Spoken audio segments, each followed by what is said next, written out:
The Sumaya Thomas case is a perfect example about why we need to be careful of who we are talking to online, especially dating apps. If you don't know the case I'm talking about, this 18-year-old girl basically accused her Tinder date of being an abusive ex boyfriend who she was pregnant by, and she only knew him for a week. Just imagine how the boy felt when he was pulled over by the police and even detained because of this crazy lie that this woman told. This case is going to take us to North Liberty, Iowa. So let's jump right into it. So we are in Johnson County of Iowa. They are arresting Sumaya Thomas on June 16th, 2024 at her North Liberty home. So this is the arrest record for Sumaya Thomas. And what is she accused of doing? The crime is listed as a false report of indictable offense to a public entity. Just fancy words to say that she lied to the police and she made a false report for it. And y'all, this case is crazy because she was meeting up with a Tinder date basically at midnight. As you can see, the time just says 11, which generally means that it was 12:11 a.m.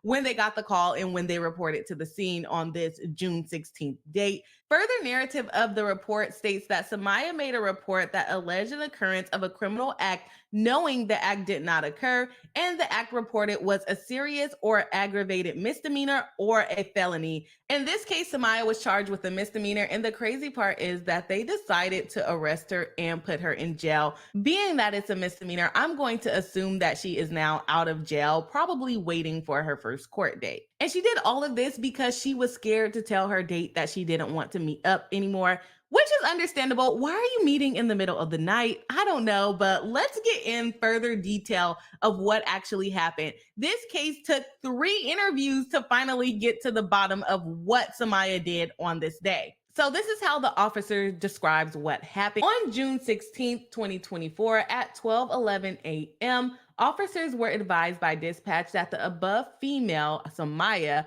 was calling in to report that her ex-boyfriend, who is abusive, was outside her residence and actively sending her threatening messages.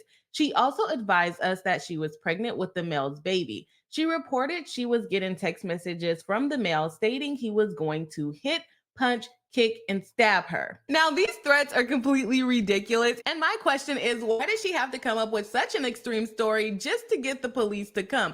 Honestly, she should have never been calling the police. She should have just sent a text message that she didn't want to come outside, or she could have just not came outside. Because as we get further into the story, you'll realize that the date actually left before the police got there. So officers located the male leaving the scene and began an in-depth investigation about the reports being made. The male advised he had started speaking to the above female just over a week ago on a dating app. The conversation then changed over to texting the defendant. He showed us the conversation and let us read the text messages. The conversation showed he was being honest and he really did just meet the female.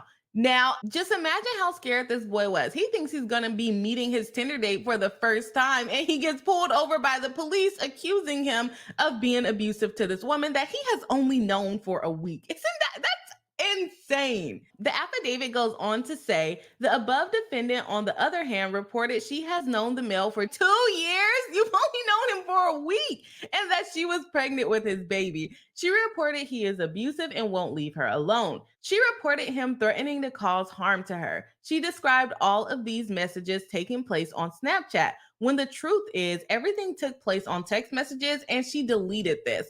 Officers saw the text messages which were being sent to her cell phone number, which she confirmed to us. So she's telling the police that we were communicating on Snapchat. Whole time she's texting this dude and just deleting the message. And for those of you who do not know how Snapchat works, the messages basically delete automatically unless you choose to save them or you change your settings. However, you can choose to save them. So you would think that if your abusive ex-boyfriend is sending you threatening messages, you will opt to save those messages so that you can show them to the police when they get there. The hard part about it in this case is that he was never sending messages on Snapchat, so she couldn't save them. And peep this, y'all. After 3 interviews with the above defendant, she stopped lying and admitted to making these false reports because she got cold feet on meeting him and no longer wanted to. She advised she didn't think officers would help, so she made up this call and the events that she described. She also reported all of these fake events by calling 911. The male was detained for over an hour due to the false accusations she made. On June 16, 2024, at 8:38 p.m., I met with the defendant again and read her Miranda warnings.